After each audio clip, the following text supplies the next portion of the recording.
Hello everyone, welcome back to my channel. Last క్లాస్లో మనము పరిశీలన అభ్యసనం గురించి అయితే నేర్చుకున్నాం కదా అండి. సో ఇవాల్టి వీడియోలో వచ్చేసి మనము భాగస్వామ్య బోధన. సో మనకు భాగస్వామ్య బోధన గురించి అయితే నేర్చుకుందాం. ఆల్రెడీ మనకు పరస్పర బోధన అనేది కంప్లీట్ అయిందండి. అంటే మనకు ఏ టాపిక్స్లో అది కవర్ చేసామంటే సాంఘిక సాంస్కృతిక సిద్ధాంతము, జెడ్పీడి, వికాస సామీప్య మండలము, అలాగే స్కఫోల్డింగ్ ప్లస్ పరస్పర బోధన.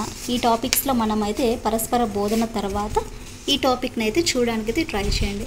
సో లేట్ చేయకుండా క్లాస్ స్టార్ట్ చేయబోయే ముందు మీ నుండి నేను ఎక్స్పెక్ట్ చేసి just like and share, subscribe to మాత్రమే అండి. సో కొత్త వాళ్ళుగా ఎవరైనా చూస్తుంటే మన ఛానల్ని అయితే లైక్ చేయండి, షేర్ చేయండి, సబ్స్క్రైబ్ చేయండి. సో ఫస్ట్ కీ పాయింట్ చూడండి.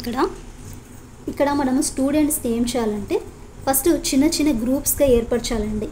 చిన్న చిన్న గ్రూప్స్గా వాళ్ళకి ఏర్పరిచి అందరూ కూడా చర్చించడం ద్వారా చేసే అభ్యసనాన్నే భాగస్వామ్య బోధన అంటారు. విద్యార్థులను చిన్న చిన్న సమూహాలుగా ఏర్పరిచి అందరూ కూడా చర్చించడం ద్వారా చేసే అభ్యసనాన్నే భాగస్వామ్య బోధన అంటారు. మరి ఈ జెడ్పీటీ ఉంది కదా, వికాస సామీప్య మండలాన్ని అధిగమించడాన్నే భాగస్వామ్య బోధన అనేది ఉపయోగపడుతుంది. మనం లాస్ట్ వీడియోలో కూడా చూసాం కదా, వికాస సామీప్య మండలాన్ని అధిగమించడాన్ని ఈ భాగస్వామ్య బోధన అనేది ఉపయోగపడుతుంది. అంటే ఇతరులతో మనము చర్చించడం, అంటే వాళ్ళతో ఇంటరాక్ట్ అవ్వడము, మాట్లాడడము, కలిసి థింక్ చేయడం కానీ, క్వశ్చన్ వేసుకోవడం కానీ, వాళ్ళ యొక్క భావాలను మనం వ్యక్తపరచుకోవడం ద్వారా కానీ, ఇతరులతో ప్రతిచర్యలు పొందడం ద్వారా కానీ, అలాంటి విధానాలన్నీ కూడా మనం భాగస్వామ్య బోధనలు అయితే ఉంటాయి. ఏవేవి ఉంటాయంటే చర్చించడం ఉంటుంది, మాట్లాడడము, ప్లస్ అందరూ కలిసి ఆలోచించడం కానీ, అందరూ ప్రశ్నించుకోవడము, వాళ్ళ యొక్క భావాలను వ్యక్తపరచుకోవడము, ఇతరులతో ప్రతిచర్యలు అనేది పొందడం, ఇలాంటివన్నీ కూడా మనము భాగస్వామ్య బోధనలు అయితే ఉంటాయి. ప్రాజెక్టు పద్ధతి కూడా వికాస సామీప్య మండలాన్ని అధిగమించడానికైతే ఉపయోగపడుతుందండి. సో ప్రాజెక్టు పద్ధతి కూడా మనకి జెడ్పీటీ వికాస సామీప్య మండలానికైతే అధిగమించడానికైతే ఉపయోగపడుతుంది. భాగస్వామ్యము ఇక్కడ మనం చూడాలి. భాగస్వామ్యం అంటే గుర్తుపెట్టుకోవాలి ఏంటంటే సమూహాలుగా ఉంటారు, ప్లస్ కలిసి ఆలోచిస్తూ ఉంటారు. వాళ్ళందరూ కూడా ఏదైనా ఒక విషయాన్ని పట్ల ఏదైనా ఒక ప్రాజెక్ట్ చేసేటప్పుడు కూడా అందరూ గ్రూప్ డిస్కషన్ లాగా చేసుకుంటారు. చర్చించడం కానీ, మాట్లాడడం, ఇలాంటివన్నీ కూడా మనం దేనిలో కనిపిస్తాయంటే భాగస్వామ్య బోధనలు అయితే ఉంటాయి. నెక్స్ట్ భాష. పిల్లల జ్ఞాన నిర్మాణంలో భాష అనేది మెయిన్గా మనకు ముఖ్య పాత్ర అనేది ఉంటుంది. పిల్లల యొక్క జ్ఞాన నిర్మాణాల్లో భాష అనేది ముఖ్య పాత్రగా అయితే ఉంటుంది. మనకు వైగాట్స్కీ ప్రకారం చూసుకుంటే భాష నిర్మాణంలో ముఖ్య పాత్ర వహించే కారకాలు ఏవంటే సామాజిక పరిసరాలు. వైగాట్స్కీ ప్రకారము భాష నిర్మాణంలో ముఖ్య పాత్ర వహించే కారకాలు ఏంటంటే సామాజిక పరిసరాలు మాత్రమే. ఈ భాష నిర్మాణం ద్వారా జ్ఞాన నిర్మాణం జరుగుతుందని ఈయన పేర్కొన్నారు. వైగాట్స్కీ ఏమన్నారంటే భాష నిర్మాణం ద్వారానే జ్ఞాన నిర్మాణం కూడా జరుగుతుందనేసి వైగాట్స్కీ పేర్కొన్నారన్నమాట. నెక్స్ట్ శిశువు బిగ్గరగా మాట్లాడుతూ, అంటే గట్టిగా మాట్లాడుతూ తనకు తాను ఒక్కోసారి మార్గదర్శకత్వం వహించుకోవడాన్ని ఉపయోగించిన భాషను అంటే మనకు స్వీయ నిర్దేశిత భాష లేదా ఆత్మనిర్దేశిత భాష లేదా వ్యక్తిగత భాష కానీ, ప్రైవేట్ స్పీచ్ కానీ, సెల్ఫ్ డైరెక్ట్ స్పీచ్ అని ఇలా రకరకాల పేర్లతో అయితే మనం పిలుస్తాం. దేనికంటే శిశువు ఒక్కోసారి మనమే ఉన్నాం, ఫర్ ఎగ్జాంపుల్ మనమే ఉన్నాము, ఏదైనా మనం ఒక టీచింగ్ అంటే జస్ట్ మనం స్కూల్లో ఏదైనా టీచింగ్ చేయడానికి వెళ్తూ ఉంటాము. అప్పుడప్పుడు మనమే మాట్లాడుకుంటాం, మనమే ఒక్కోసారి మోటివేట్ చేసుకుంటుంటాము.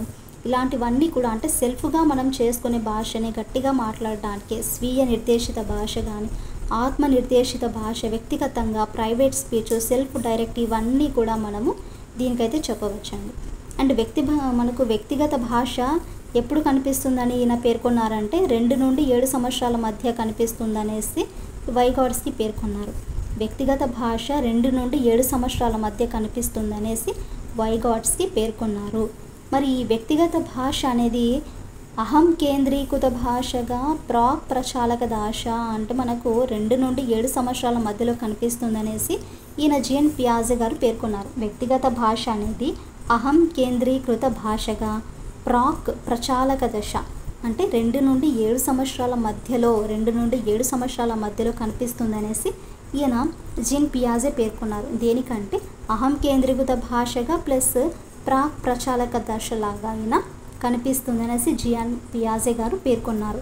అంటే 7 సంవత్సరాల తర్వాత వ్యక్తిగత భాష ఏమవుతుందంటే అంతర్భాషణం అంటే ఇన్నర్ స్పీచ్గా మారుతుందనేసి ఈయన వైగాట్స్కి పేర్కొన్నారు. ఇప్పుడు 7 ఇయర్స్ తర్వాత వ్యక్తిగత భాష అంతర్భాషణము ప్లస్ ఇన్నర్ స్పీచ్గా మారుతుందనేసి వైగాట్స్కి పేర్కొన్నారు. నెక్స్ట్ మానసిక ప్రక్రియలు. ఇక్కడ మీరు టాపిక్స్ గమనించినట్లయితే అండి, ప్రతి టాపిక్ కూడా మనకు ఎస్డిటి వాళ్ళకి, స్కూల్ అసిస్టెంట్ వాళ్ళకి యూజ్ అవుతుందండి. మీరు ఎవరైనా ఎస్డిటి వాళ్ళకి చూస్తున్నట్లుగా అయితే మీరు నిరభ్యంతరంగా క్లాసెస్ అనేవి కంటిన్యూస్గా చూడవచ్చండి. ఎందుకంటే ఒక చాప్టరే కదా మిస్ అయింది. సో ఎవ్రీ వీడియోలో నేను చెప్తూనే ఉంటాను, మీకు ఒక చాప్టర్ తప్ప అన్నీ కూడా ఇచ్చారు. మీకు 4 ఉంటే స్కూల్ అసిస్టెంట్ వాళ్ళకి 3 చాప్టర్స్ ఇచ్చారు. సో మీరు ఖచ్చితంగా క్లాసెస్ అనేవి ఫాలో అవ్వండి. సరే, మానసిక ప్రక్రియలు చూడండి. వైగాట్స్కి ఈ మానసిక ప్రక్రియలను మళ్ళీ 2 రకాలుగా అయితే విభజించారు. అవి ఏంటంటే దిగువ స్థాయి మానసిక ప్రక్రియ ప్లస్ ఉన్నత స్థాయి మానసిక ప్రక్రియలు. వైగాట్స్కి మానసిక ప్రక్రియలను ఎన్ని రకాలుగా విభజించారు? 2 రకాలుగా విభజించారు. అందులో ఏంటి? దిగువ స్థాయి, ఉన్నత స్థాయి మానసిక ప్రక్రియలను ఎన్ని రకాలుగా విభజించారు? 2. ఎవరు? వైగాట్స్కి. ఎన్ని స్థాయిలుగా విభజించారు ఇక్కడ అంటే ఎన్ని రకాలుగా విభజించారు? 2. ఏవి అంటే దిగువ, ఉన్నత. ఇలా 2 రకాలుగా ఈయన మానసిక ప్రక్రియలను విభజించారు. నెక్స్ట్ జీవి పుట్టుకతోనే స్వతఃసిద్ధంగా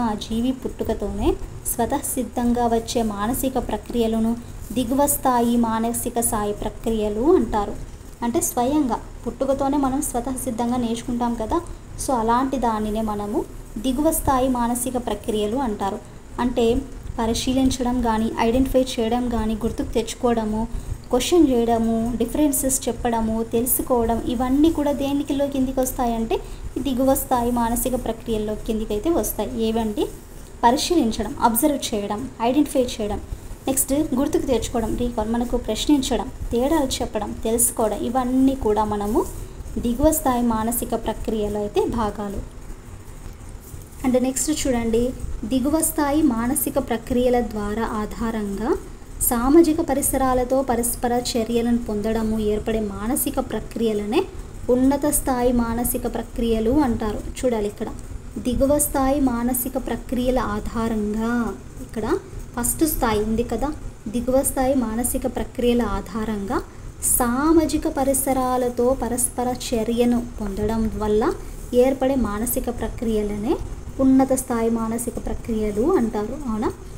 అందులో మనము సంశ్లేషణము, విశ్లేషణము, వివేచనము, సృజనాత్మకత, ఆలోచన వంటివి వీటిలో భాగం. అక్కడ మనము గుర్తించడము, క్వశ్చనింగ్ ఇలాంటివన్నీ చూస్తాం కదా. బట్ ఇక్కడికి వచ్చేసరికి ఏవేవి వీటిలో భాగాలంటే సంశ్లేషణము, విశ్లేషణము, వివేచన, థింకింగ్, క్రియేటివిటీ, ఇలాంటివన్నీ కూడా దేనిలో భాగం అండి?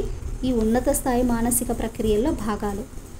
సామాజిక పరిసరాలతో పరస్పర చర్య పొందడం ద్వారా జ్ఞాన నిర్మాణము జరిగి ఉన్నత స్థాయి మానసిక ప్రక్రియలు అనేవి ఏర్పడతాయి. మనకు సామాజిక పరిసరాలతో పరస్పర చర్యను పొందడం ద్వారా ఈ జ్ఞాన నిర్మాణం అనేది జరిగి ఉన్నత స్థాయి మానసిక ప్రక్రియలు అనేవి ఏర్పడతాయి. ఈ ఉన్నత మానసిక ప్రక్రియలు వ్యక్తులు దూకుడుగా ప్రవర్తించడాన్ని కంట్రోలింగ్ చేస్తాయి. ఉన్నత మానసిక ప్రక్రియలు వ్యక్తులు దూకుడుగా ప్రవర్తించడాన్ని నియంత్రిస్తాయని, స్వయం క్రమీకరణకు తోడ్పడతాయనేసి తెలిపారు. నెక్స్ట్ వన్ చూడండి, బోధనా సిద్ధాంతం. ఈ టాపిక్ ఒక్కటే అండి, చాలా ఎక్కువగా ఉంది. అందుకే నేను కొంచెం పార్ట్స్ కింద అయితే అర్థం అవ్వాలనేసి చేస్తున్నాను. ఎక్కువ ఉంది కదా, లెర్నింగ్ అనే టాపిక్ టఫెస్ట్. ఇక్కడ నుండి మనము కష్టంగానే ఉంటాయి ప్రతిదీ కూడా. బోధనా సిద్ధాంతం లేదా శిక్షణ సిద్ధాంతము. బ్రూనర్ ప్రతిపాదించిన ఈ సిద్ధాంతాన్ని ఆవిష్కరణ అభ్యసనం అని, బోధన లేదా శిక్షణ సిద్ధాంతం అని అంటారు. గుర్తుపెట్టుకోవాలి, బోధన సిద్ధాంతము లేదా శిక్షణ సిద్ధాంతాన్ని ప్రతిపాదించింది ఎవరంటే బ్రూనర్. ఈ సిద్ధాంతాన్ని ఏమని పిలిచారంటే ఆవిష్కరణ అభ్యసనం అని, బోధన శిక్షణ సిద్ధాంతం అనేసి అంటారు. మరి ఈ బ్రూనర్ రచించిన ది ప్రాసెస్ ఆఫ్ ఎడ్యుకేషన్ అనే గ్రంథంలో బోధన సిద్ధాంతంలోని పాఠ్య ప్రణాళికల రచనకు, బోధన అభ్యసన కృత్యాలకు మూలమైనది. ఈయన రచించిన ది ప్రాసెస్ ఆఫ్ ఎడ్యుకేషన్ అనే ఒక గ్రంథంలో బోధన సిద్ధాంతము ప్లస్ పాఠ్య ప్రణాళికల రచనలకు, బోధన అభ్యసన కృత్యాలకు మూలమైనది అని చెప్పవచ్చు. ఈ ప్రవర్తనవాదులు ప్రతిపాదించిన భావనతోనే బ్రూనర్ అనేది ఏకీభవించలేదు. ప్రవర్తనవాదులు ప్రతిపాదించిన భావనతో ఈయన ఏకీభవించలేదు. ఎందుకంటే ప్రవర్తనవాదులు మానవుల వివేచన సామర్థ్యానికి స్పందించకపోవడం పెద్ద తప్పిదంగా తెలిపాడు. ప్రవర్తనవాదులు మానవుల వివేచన సామర్థ్యానికి స్పందించకపోవడమే పెద్ద తప్పిదంగా తెలిపారు ఈయన. అభ్యసన అంశాలను చిన్న చిన్న భాగాలుగా విభజించి అభ్యసించినప్పుడే అభ్యసనము అర్థవంతంగా ప్రయోజనకరంగా ఉంటుందనేసి ఈయన భావించారు. అభ్యసన అంశాలను చిన్న చిన్న భాగాలుగా విభజించి అభ్యసించినప్పుడే అభ్యసనం అనేది క్లియర్గా ప్రయోజనకరంగా ఉంటుందనేసి బోధన సిద్ధాంతం ఈయన మనకు బ్రూనర్ ప్రయోజనకరంగా ఉంటుందనేసి భావించారు. మరి ఇందులో ముఖ్యాంశాలు కనుక చూసుకుంటే ఏ అంశం యొక్క మూల సూత్రాలైనా ఏ అంశమైనా ఏ వయస్సు వారికైనా ఏదో రూపంలో బోధించవచ్చు. చూడండి ఇక్కడ ఏ అంశం యొక్క మూల సూత్రాలైనా ఏ వయసు వారికైనా ఏదో ఒక రూపంలో బోధించవచ్చు. నెక్స్ట్ వ్యక్తిలో ఉండే ఇంట్రెస్ట్, వ్యక్తిలో ఉండే ఆసక్తి కానీ ఎక్సైటింగ్ కుతూహలం అనేవి అభ్యసనానికి ప్రధాన అంశాలు అనేసి అవుతాయి. ఇందులో మనకు ముఖ్య అంశాలండి ఇవన్నీ కూడా. ఉపాధ్యాయుని పాత్ర వీలైనంత తక్కువగా ఉండి అభ్యాసకుడికి అంటే నేర్చుకున్న అబ్బాయికి అభ్యసన ప్రక్రియ ఎక్కువ స్వేచ్ఛను అనేది ఇవ్వాలి. ఉపాధ్యాయుని పాత్ర అనేది తక్కువగా ఉండాలి. అభ్యాసకుడికి అభ్యసన ప్రక్రియ అనేది అతనికి ఎక్కువ స్వేచ్ఛను అనేది ఇవ్వాలి. అండ్ బోధన విషయాల కంటే బోధన పద్ధతికి ఎక్కువ ప్రాధాన్యత ఇవ్వాలి. ఇక్కడ మనం చూసుకున్న బోధన సిద్ధాంతంలోనే బోధన విషయాల కంటే బోధన పద్ధతికే ఎక్కువగా ప్రిఫరెన్స్ ఇవ్వాలి. అలాగే ప్రేరణ కానీ బోధన క్రమం కానీ ఆవిష్కరణ అభ్యసనం కానీ అంతర్బుద్ధి చింతనం ఇలాంటివన్నీ కూడా ముఖ్యమనేసి ఈయన తెలిపారండి. నెక్స్ట్ ప్రేరణ, చిన్న టాపిక్ ఇది కూడా. బ్రూనర్ మనకు బహిర్గత ప్రేరణల కంటే అంతర్గత ప్రేరణలు చాలా ముఖ్యమనేసి ఈయన తెలిపారు. బహిర్గతం కంటే అంతర్గత ప్రేరణలు అనేవి చాలా ముఖ్యమనేసి ఈయన తెలిపారు.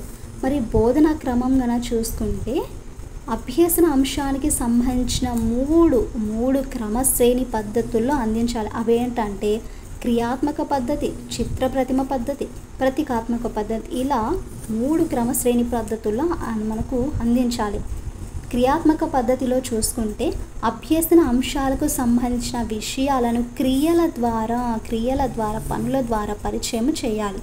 ఈ పద్ధతిలో చిత్రాలను కానీ పదాలను కానీ నెక్స్ట్ ఏదైనా డయాగ్రామ్స్ ఉంటాయి కదా వాటిని కానీ ఉపయోగించరాదు ఇక్కడ ఈ పద్ధతిలో. అంటే క్రియాత్మక పద్ధతిలో వేటిని ఉపయోగించరాదంటే చిత్రాలను ప్లస్ వర్డ్స్ని కానీ ఏదైనా పిక్చర్స్ కానీ డయాగ్రామ్స్ ఉంటాయి కదా వాటిని కూడా మనము ఉపయోగించరాదు. ఏదైనా ప్రతిమలో చిన్న చిన్న విగ్రహాలు అలాంటివి ఉన్నాయి కదా, సో అలాంటి వేటిని కూడా మనము ఉపయోగించరాదు. లెర్నింగ్ బై డూయింగ్ అనే సూత్రం దీనిలో ఇమిడి ఉంటుంది. ఏ సూత్రం అండి? లెర్నింగ్ బై డూయింగ్ అనే సూత్రం దీనిలో ఇమిడి అయితే ఉంటుంది. చిత్ర ప్రతిమ పద్ధతిలో ఉపాధ్యాయుడు బోధన ఉపకరణాలను ఉపయోగించి మాత్రమే బోధించాలి. అంటే సెకండ్ వన్, చిత్ర ప్రతిమ పద్ధతిలో ఉపాధ్యాయుడు బోధన ఉపకరణాలు ఏవేవి ఉన్నాయంటే సో వాటిని ఉపయోగించి మాత్రమే మనం బోధన అనేది చేయించాలి. ఈ పద్ధతిలో విద్యార్థుల దృష్టి స్మృతి వికసించడం ప్రారంభమవుతుంది. ఈ పద్ధతిలో విద్యార్థుల దృష్టి అంతా కూడా స్మృతి వికసించడం ప్రారంభమవుతుంది. ప్రతీకాత్మక పద్ధతిలో అభ్యసన అంశాలను సంకేతాలతో సూత్రాలతో నేర్చుకుంటారు. ఈ 3వ పద్ధతిలో చూసుకుంటే అభ్యసన అంశాలను సంకేతాలతో కొన్ని గుర్తులతో సూత్రాలతో అయితే నేర్చుకుంటారు. దానివల్ల ఏమవుతుందంటే శాబ్దిక స్మృతి వృద్ధి అనేది చెందుతుంది. అండ్ నెక్స్ట్ వన్ ఆవిష్కరణ అభ్యసనం. బోధన ప్రక్రియలో ఉపాధ్యాయుడు విద్యార్థులకు కొన్ని క్వశ్చన్స్ ఇచ్చి వాటిని సమాధానాల కోసం అవసరమైన పరికల్పన పరిశీలన మార్గాలను తెలుసుకోవడానికి ప్లస్ ప్రయత్నించడానికి అయితే ప్రోత్సహిస్తాడు. ఎప్పుడు ఉపాధ్యాయుడు విద్యార్థులకు కొన్ని క్వశ్చన్స్ ఇస్తాడు ప్లస్ వాటికి ఆన్సర్స్ కోసము అవసరమైన పరికల్పన పరిశీలన మార్గాలను తెలుసుకోవడానికి ప్రయత్నించడానికి అయితే ఈయన ప్రోత్సహిస్తారు. అండ్ ఈ ఆవిష్కరణ అభ్యసనానికి విద్యార్థుల్లో అంతర్బుద్ధి చింతన విశ్లేషణాత్మక చింతన అనేది అవసరము. ఎక్కడ? ఈ ఆవిష్కరణ అభ్యసనంలో విద్యార్థుల్లో ఏది మనకు అవసరం అంటే అంతర్బుద్ధి చింతన అలాగే విశ్లేషణాత్మక చింతన అనేది అవసరం. ఈ అంతర్బుద్ధి చింతన అంటే ఒక సమస్యకు ఆధారం లేకుండా హఠాత్తుగా వచ్చే పరిష్కారము. ఏదైనా ఒక సమస్య వచ్చిందనుకోండి, దానికి ఆధారం అనేది ఉండదు, బట్ ఆన్సర్ అనేది హఠాత్తుగా వస్తుంది. సో పరిష్కారం అనేది హఠాత్తుగా వచ్చేది అంతర్బుద్ధి చింతన అంటే. ఒక సమస్యకు ఆధారం లేకుండా హఠాత్తుగా వచ్చే పరిష్కారం. ఈ పరిష్కారాలు అనేవి తరువాత పరికల్పనలుగా మారుతాయి. వీటిని పరిష్కరించడానికి విశ్లేషణాత్మక చింతనం కూడా ఉపయోగించవలసి అయితే ఉంటుంది. సో ఇదండి ఈ టాపిక్. బ్రూనర్ గురించి మనం కంప్లీట్గా అయితే నేర్చుకున్నాం కదా. సో వైగాట్స్కి ప్లస్ బ్రూనర్ గురించి అయితే ఇవాళ వీడియోలో మనం నేర్చుకున్నాం. నెక్స్ట్ క్లాస్లో అనుభవపూర్వక అభ్యసనం కార్ల్ రోజర్స్ గురించి అయితే నేర్చుకుందామండి. ఐ హోప్ మీకు క్లాస్ అర్థమైందని అనుకుంటున్నానండి. సో క్లాస్ ఏ విధంగా అనిపించిందో ఫీడ్బ్యాక్లో అయితే షేర్ చేసుకోండి. అలాగే మీకు నచ్చినట్లుగా అయితే మన ఛానల్ని లైక్ చేయండి, షేర్ చేయండి, సబ్స్క్రైబ్ చేయడం మాత్రం మర్చిపోకండి.